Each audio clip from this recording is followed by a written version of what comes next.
भयभीत आदमी शांत रह ही नहीं सकता, उसके भीतर ही कंपन जारी है, वो रुष्ट होने को तत्पर है, वो छोटी छोटी बातों से दुखी होता है, बड़ी क्षुद्र बातों से दुखी होता है। तुमने कभी सोचा कैसी छोटी छोटी बातें तुम्हें दुखी कर जाती? अति क्षुद्र बातें तुम सोचो तो खुद ही हंसोगे। पत्नी को चाय लाने में 5 मिनट की देरी हो गई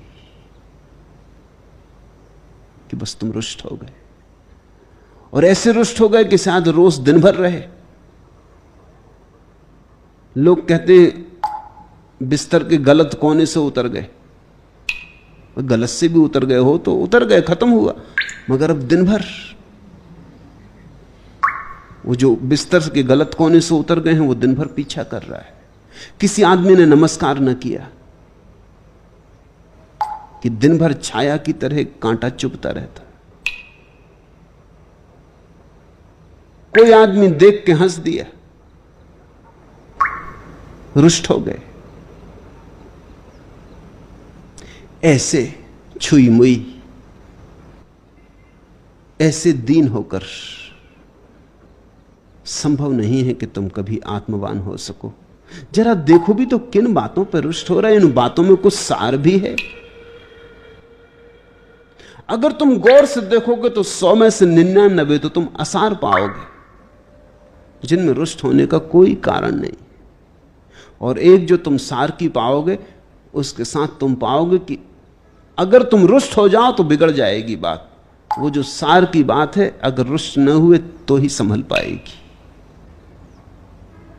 तो जो व्यर्थ की बातें हैं उनके कारण हम रुष्ट होते, अपने को बिगाड़ते, और जो सार्थक बातें हैं रुष्ट होकर उन बातों को बिगाड़ लेते। क्रोध में कब कौन आदमी सम्यक व्यवहार कर पाया? रुष्ट होकर आदमी तो मतांध हो जाता है। उस अंधेपन में कौन ठीक चल पाया? जितनी कठिन समस्या हो सामने उतनी ही शांत चित्त की अवस्था चाहिए, तो ही तुम उसे हल कर पाओगे। लोग कहते हैं बड़ी समस्या में उलझा हुआ हूं इसलिए बड़ा बेचैन हूं। बेचैन हो तो समस्या सुलझेगी कैसे? सुलझाएगा कौन? ये तो तुम बड़ा उल्टा कर रहे हो। जब कोई समस्या ना हो तब बेचैन हो लेना, कोई हर्जा नहीं। जब समस्या हो तब तो बड़े चैन में हो जाओ, तब तो बड़े शांत हो जाओ, क्योंकि हल तुम्हें करना है। शांत हृदय से हल आ सकेगा। दोष लगाना, निंदा करना, अति शोकाकुल हो जाना, छोटी छोटी चीजों पर फाउंटेन पेन ठीक नहीं चल रहा, खर खर की आवाज कर रहा है, शोकाकुल हो गए। अपने व्यवहार को जांचते रहो, देखते रहो। बोकुजू ज़ेन फकीर हुआ, वो जब अपने गुरु के पास था, छोटा बच्चा था, उसका काम था गुरु का कमरा साफ करना। कमरा साफ कर रहा था कि गुरु के पास एक बड़ा बहुमूल्य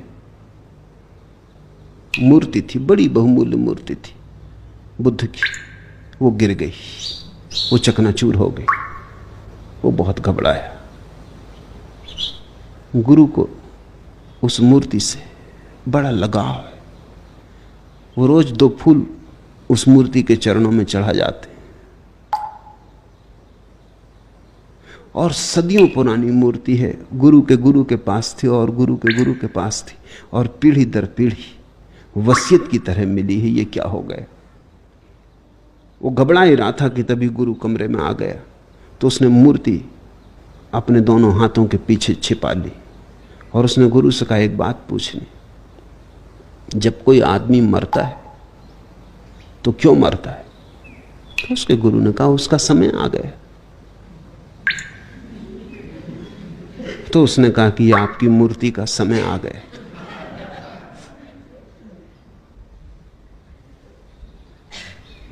गुरु हंसा और उसने कहा जो तू मुझे समझा रहा है अपने जीवन में याद रखना, क्योंकि तेरे जीवन में बहुत मूर्तियों का समय आएगा। जब टूटे तो याद रखना समय आ गया था। और बोकुजू कहता है वही बात उसके जीवन को बदलने वाली बन गई। जो चीज टूट गई उसने सोचा समय आ गया था, जो साथी छूट गए उसने सोचा समय आ गया था, जो परिजन चल बसे उसने सोचा समय आ गया था, कोई नाराज हो गया तो उसने समझा समय आ गया था। बोकुजू ने कहा कि यह बात मेरे लिए सूत्र बन गई, ये अहिर्निश मेरे मन में रहने लगा कि वही होता है जिसका समय आ गया था।